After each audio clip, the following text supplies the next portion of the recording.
Bonjour à toutes et à tous et bienvenue dans le podcast En attendant le Festival de la Paix. Le Festival de la Paix qui aura lieu le jeudi 29 et le vendredi 30 mai 2025 à Saint-Phal, près de Troyes. Et dans ce podcast, on vous partage les coulisses du festival et surtout, on vous présente les intervenants. Et aujourd'hui, j'ai le plaisir d'être avec Sébastien. Bonjour Sébastien. Bonjour Gaëtan, ravi d'être parmi vous et ravi de t'entendre. Et voilà, c'est toujours une joie. Bienvenue, joie partagée. Eh bien, Sébastien, première question. Il y a des personnes qui te découvrent pour la première fois, donc est-ce que tu pourrais te présenter pour celles et ceux qui ne te connaissent pas? Oui, donc Sébastien, j'ai 47 ans.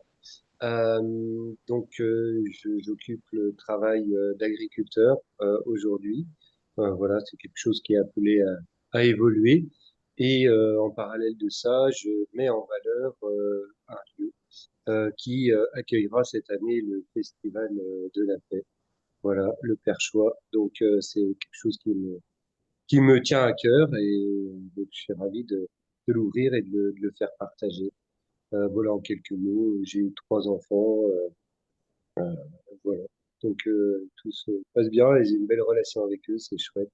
Voilà, et je suis plutôt quelqu'un qui suis proche de la nature, en fait, tu vois, de par mon métier, mais aussi mes activités. J'aime bien la randonnée, tout ça. Et la nature est un point quand même assez essentiel dans ma vie. Voilà, j'ai ce besoin d'être au milieu de la nature et c'est pour ça aussi que le festival sera dans cet endroit au milieu de la nature. Voilà, c'est aussi là où je trouve ma paix, Gaëtan.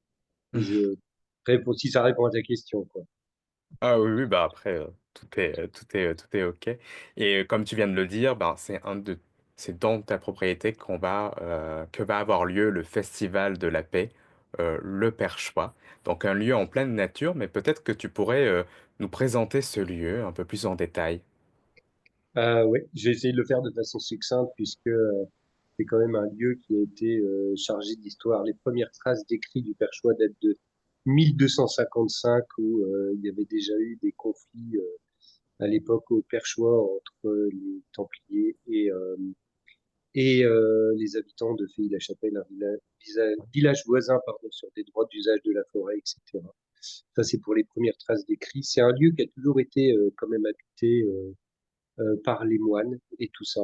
Donc il y a toujours eu une activité autour de la forêt, autour des terres et autour des étangs. Il y a beaucoup de réseaux d'eau là-bas.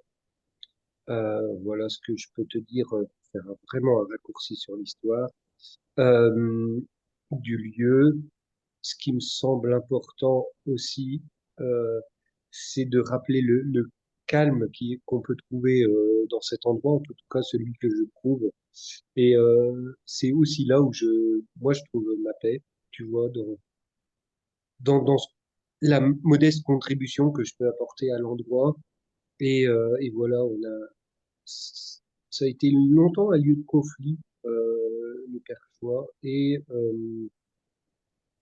ça a été un vrai travail que d'y ramener la paix, en tout cas, à la fois dans la famille et aussi avec tous les rapports que je peux avoir dans ma vie. Tu vois. Je fais un parallèle à ça puisque tout me semble lié. Donc c'est le lieu qui s'est présenté aussi pour faire le festival. C'est pas forcément que moi. Voilà, c'est pour un peu situer. Effectivement, c'est pas toujours facile d'accès. Donc, ça sera bien fléché pour le festival, mais grosso modo, faut quand même prendre une rue, une route, si tu veux, où il y a juste la place d'une voiture, et après on prend un chemin. euh, et il y a à peu près 2 kilomètres de chemin pour y accéder, donc l'endroit est vraiment isolé dans la nature. Euh, voilà, ouais, c'était pour te dresser un peu le tableau. Donc c'est C'est, vraiment, oui, en c'est, pleine c'est nature. ça, il y a la ferme qui est posée là. Autour, il y a les champs, il y a 3 hectares de champs, et autour, il y a l'étang et la forêt. Donc, ouais, c'est vraiment en pleine nature. C'est ça. Il n'y a pas d'eau, il n'y a pas d'électricité. Mais bon, avec des solutions autonomes, il y a des solutions aujourd'hui pour ça. Donc voilà. Voilà ce que C'est je peux te dire, cher Denis. Merci. Alors moi, j'ai pas encore eu la chance de découvrir le lieu, je le découvrirai pendant le Festival de la Paix, mais en tout cas, toutes les personnes, enfin tous les intervenants qui ont pu se rendre sur place m'ont dit à quel point c'était magnifique et vraiment paisible. Et Oui. puis, je trouve ça merveilleux. Tu dis que c'était un lieu de conflit et aujourd'hui, ben, ce conflit se transmute en paix en accueillant le festival. Et ma prochaine question, c'est ben, justement comment on prépare un tel lieu pour accueillir le Festival de la paix? Ah, bon, il y a eu déjà tout un travail de fait sur les libérations des mémoires de la Terre. Il y a eu aussi un travail de fait sur les libérations des mémoires que portait la maison aussi, si tu veux. Il faut pas que préparer le lieu, je pense qu'il faut se préparer soi. Et en ce moment, il y a beaucoup de choses qui remontent en moi sur les endroits encore et des rapports avec les autres en moi qui ne sont pas toujours en paix. C'est effectivement préparer le lieu, mais c'est pas que préparer le lieu pour moi, Gaëtan. C'est aussi se préparer soi. C'est vraiment, j'ai rarement connu de passage aussi exigeant, en fait, tu vois, envers soi-même que la préparation de ce festival. Ce qui malheureusement fait que je suis pas toujours disposé et disponible à communiquer.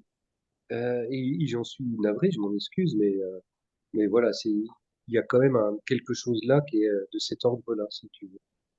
Euh, donc ouais, c'est toute une préparation et c'est une préparation de tous les jours avant d'arriver à la préparation matérielle du festival, tu vois, qui en découle. Mais déjà, les deux sont liés. En fait, on commence déjà à préparer tout ce qui va arriver, à la fois dans sa tête et à la fois euh, avec les relations, avec les communautés de communes, de prêter matériel et tout ça. Donc il y a une double préparation du lieu. Il y a vraiment la préparation proprement dit et la préparation derrière, quoi, en fait, sur soi et sur le lieu. Ouais, c'est ça, Oui, à donc mon tu montres sens. à quel point il y a un travail de résonance entre la préparation, le lieu, la préparation du festival et ta vie, ton expérience du moment. Et C'est j'imagine ça. que, euh, alors déjà, ça permet de montrer à celles et ceux qui nous écoutent que la préparation d'un tel événement, bah, bien sûr, il y a toute la partie logistique euh, à laquelle on s'attelle, mais il y a aussi toute cette préparation énergétique C'est ça. qui nous permet ben, voilà, pour vous accueillir au Festival de la Paix, il est important que nous-mêmes, ben, on accueille la paix en nous et qu'on la vibre au moment où on vous accueillera le 29 et le 30 mai. Et donc, il y a tout ce travail aussi plus subtil. Là, c'est ce que tu Ça me montres. semble indissociable, Mm, Gaëtan. mm. Exactement. Je rejoins. Et j'imagine que, parce que je sais que tu pratiques Ho'oponopono, et j'imagine qu'Ho'oponopono t'accompagne pendant cette préparation ou pas du tout? Alors, Ho'oponopono m'accompagne, mais c'est un fabuleux outil, en fait, une fois que tu as identifié les mémoires qui remontent et ce qui n'est pas encore libéré et tout ça. Oui, Ho'oponopono est là pour m'aider, bien sûr, et je m'en sers au quotidien. Des fois en conscientisant ce qu'il y a derrière comme mémoire et des fois aussi sans conscientiser ce qu'il y a derrière comme mémoire. Même de plus en plus, tu vois, Gaëtan, c'est de l'intégration, en fait. Mm. C'est ça. C'est ça, désolé, pardon, merci, je t'aime. C'est aussi me dire parfois ces mots parce qu'il y a quelque chose qui remonte et qu'on n'est pas bien et qu'on n'a pas forcément identifié et Mm. décortiqué et tout ça. Et ouais, c'est ça. Je sais que tu pratiques aussi, donc voilà, tu vois bien à quoi ça fait écho. Mais oui, oui, tout à fait. Ça me semble indispensable. C'est un fabuleux outil. Oui, et c'est vrai que c'est bien que tu le précises, que c'est vrai que quand on pratique Ho'oponopono, il y a, on libère, mais on ne sait pas toujours ce qu'on libère. Ce qu'on libère, on se relie à l'émotion qui nous traverse et on porte cette intention avec le mantra de libérer, mais parfois on n'a pas forcément l'information de ce qui est libéré. Mais c'est là aussi où toujours riche Mm. d'exploration, c'est que on est à chaque fois qu'on le pratique, et tu vas me dire si c'est pareil pour toi, on est déplacé. On est déplacé dans le sens où on fait un pas de côté. On prend.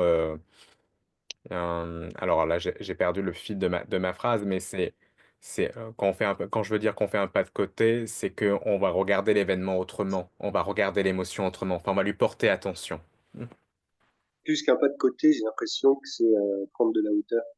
Hmm. Je le mettrais plutôt dans ce sens-là. Ouais, prendre de la hauteur sur un événement qui pourrait être souffrant pour arriver à le regarder plus haut et à dire ok, j'ai une mémoire avec moi, avec quelqu'un d'autre, avec un événement. Ok, j'ai ça.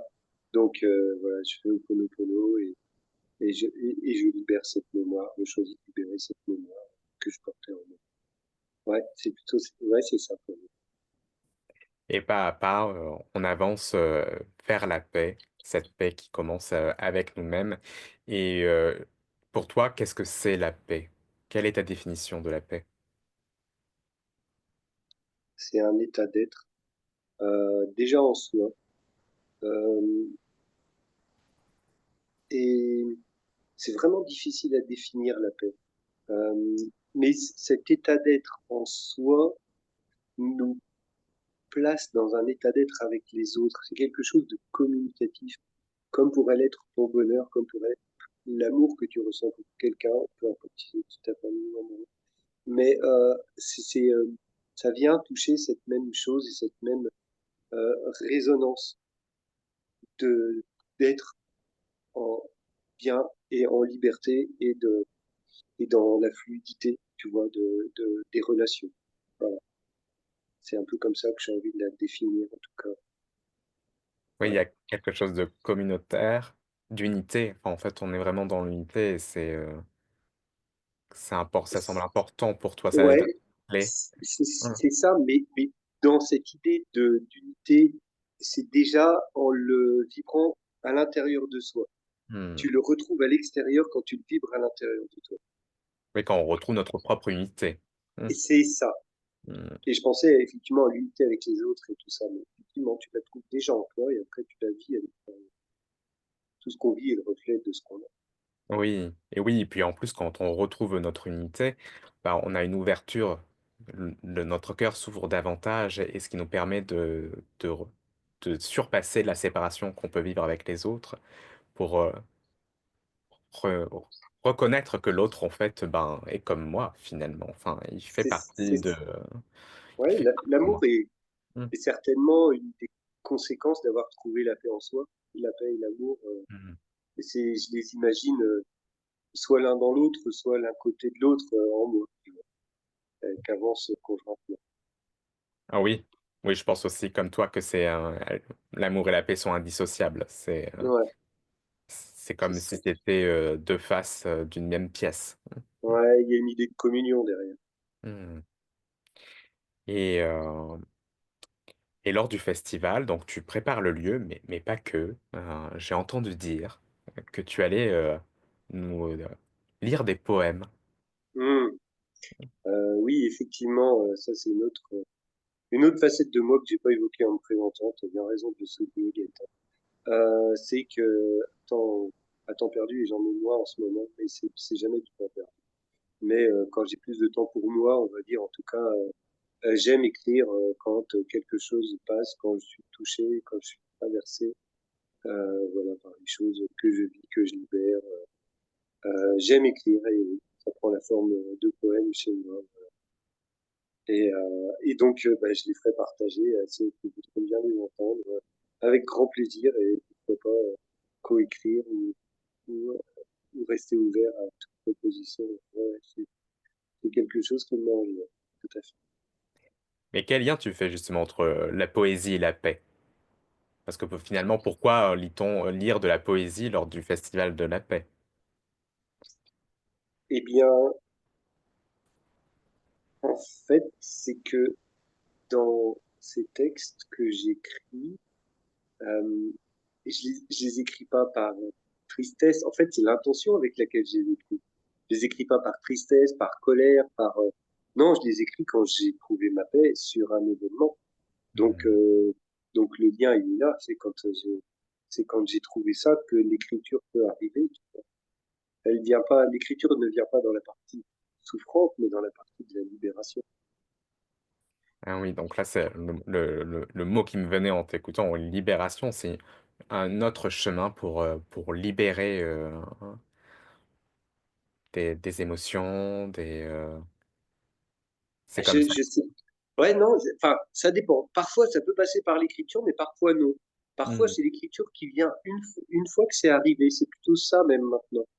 Au début, c'était peut-être un outil, mais maintenant, c'est ce qui en découle, tu vois. C'est ce qui arrive après. Quand j'ai Hmm. trouvé la paix, c'est plus facile d'être dans l'écriture. D'accord. C'est plutôt comme ça. Ah bah, en tout cas, oui, ça montre aussi que voilà, la paix peut passer par plusieurs chemins, dont l'écriture, la poésie. Donc, C'est ça. un moyen de ressouligner, enfin, de souligner à nouveau que lors du Festival de la paix, voilà, il y aura beaucoup de choses. Mais euh, oui, puis c'est ça, c'est une partie aussi créatrice. Tu vois, on a tous quelque chose dans nos créations et chez moi, ça passe par l'écriture. Voilà, chez toi, ça sera différemment. Chez d'autres, c'est la danse. Chez d'autres, c'est le chant. Chez d'autres, la musique. Et, bah, chez moi, c'est plutôt par l'écriture. Et les poèmes. ah bah, super.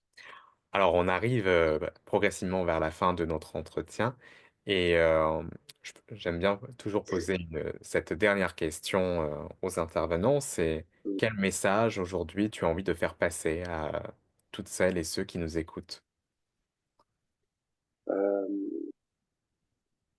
que tout est accessible et que, en fait, on tend tous vers quelque chose. On tend tous vers notre bonheur, vers le bien-être. C'est ça qui nous fait l'amour.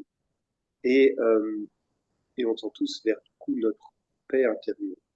Et qu'elle est accessible. Et que c'est pas parce qu'on l'a pas complètement qu'il reste encore des choses qui viennent nous heurter. C'est pas parce que c'est pas là aujourd'hui que c'est inaccessible. En fait, que tout est possible, je crois, tout est ouvert aujourd'hui, tout peut aller très vite.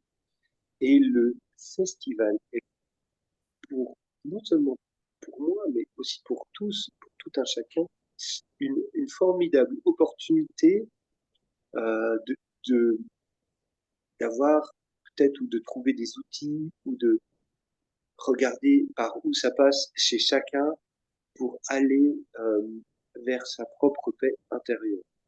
Euh, et je suis vraiment en joie d'accueillir ce festival, Gaëtan, et de pouvoir ouvrir mon lieu, bien sûr, mais aussi que ça vienne ouvrir chez chacun ces bribes, ces portes de paix et de bonheur qui sont à l'intérieur de nous.